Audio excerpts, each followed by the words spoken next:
Um, I'm back again. Something I just really wanted to talk about that I haven't got a chance to talk about yet. I posted a blog in one of the groups I'm in for eating disorder support on LiveJournal, and the responses I got were a little disheartening. One lady even told me that, I quote, some of us don't have the option to have children anymore, and even if we do, there's a large chance that most of us, while pregnant, will lose our children to this disease, and it happens more times than you realize. And it says, I beg you to do all you can to keep your baby healthy and alive. It kind of hurts to see people begging me to be careful because I'm pregnant and assume that I have no idea the consequences of having an eating disorder and being pregnant at the same time. I'm fully aware of the consequences. I had 5 miscarriages before my daughter, and I believe a lot of them were due to having an eating disorder, if not other medical problems that we still haven't figured out.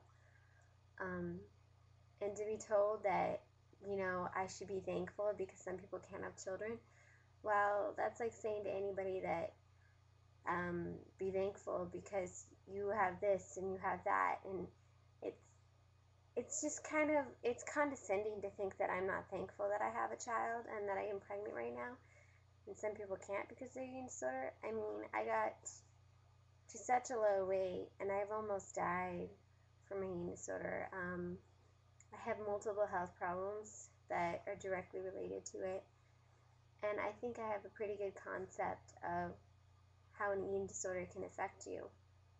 So to be told that I need to be careful and everything, that's wonderful and all, but I would rather just have support. Not support to continue my eating disorder, but support that people aren't going to judge me and think that I'm being ungrateful. It's a disease, and that's what it is, and it's not something you can just get over and be done with. I would like to say for the record, I eat at least 1,500 calories a day now. So there's no way my eating habits right now are anorexic in behavior at all. Only thing I really struggle with is on days like the other day when my dad and I had a fight. I took my plate and I put everything on my plate in a bag and put it in the fridge, and I just couldn't eat because I was so upset. Stress seems to have a lot of effect on how well I can eat or not.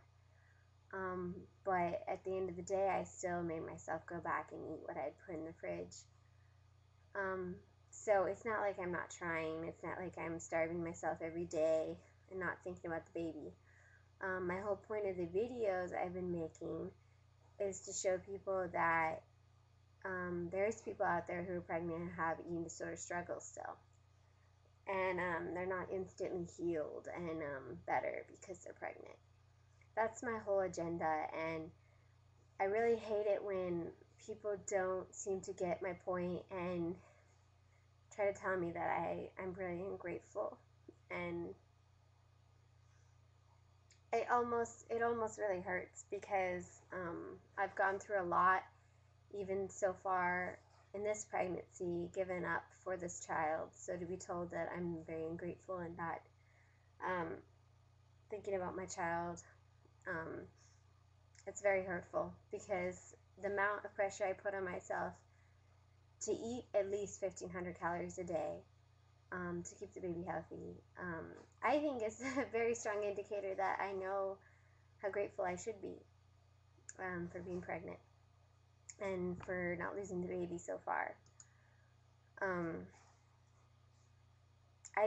hate it. I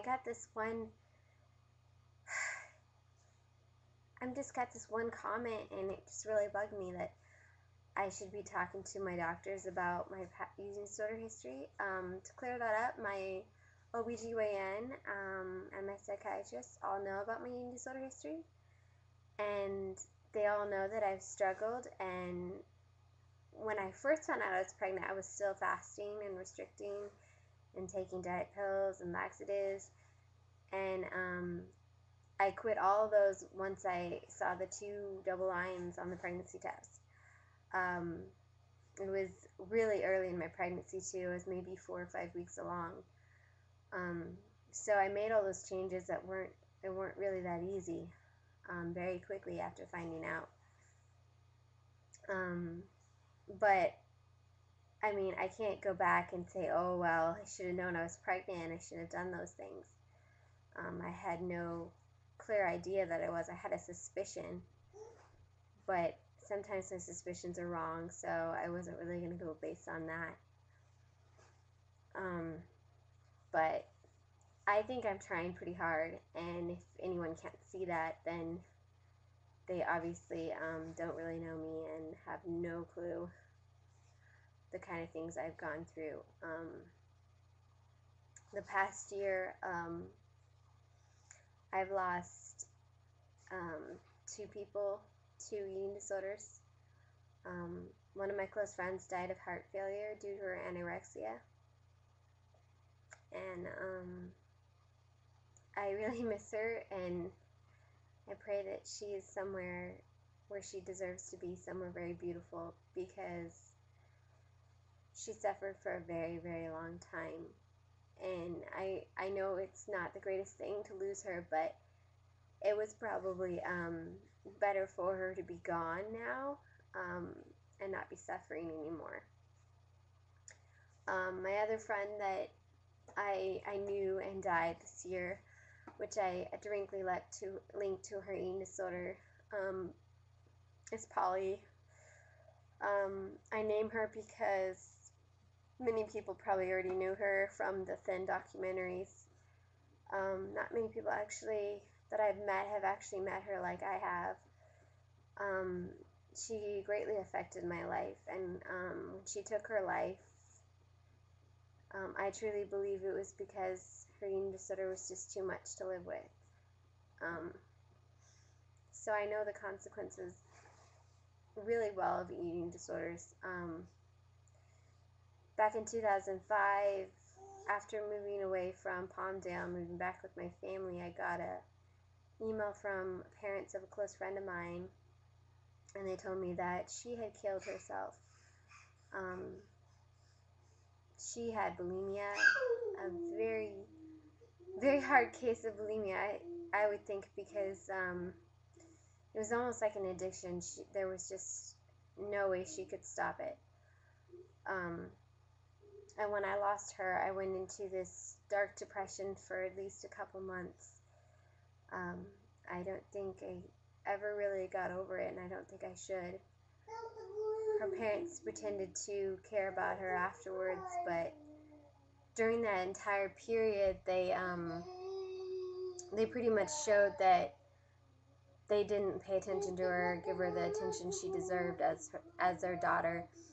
And when she killed herself is when they finally started noticing there was issues going on and how neglectful they were. And that's why I think it's so important that I pay attention to my child as much as possible and give her that life, because so many parents don't realize how much they infect their children. My daughter's actually screeching right now at the top of the stairs about, I don't even know what. She has a habit of wanting to go off and play by herself for a while, and then she comes and squeaks and lets me know that it's probably time for me to pay attention to her and play with her. But if you do have children, just remember how greatly it affects them, how you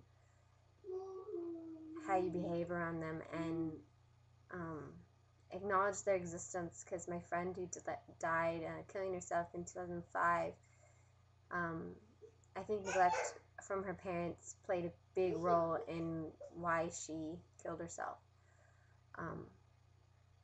Well, that's all I'm going to say, because I really have to go take care of Cassie Poo, and she wants me to read her some books. She's bringing some books down the stairs for me, so I gotta go.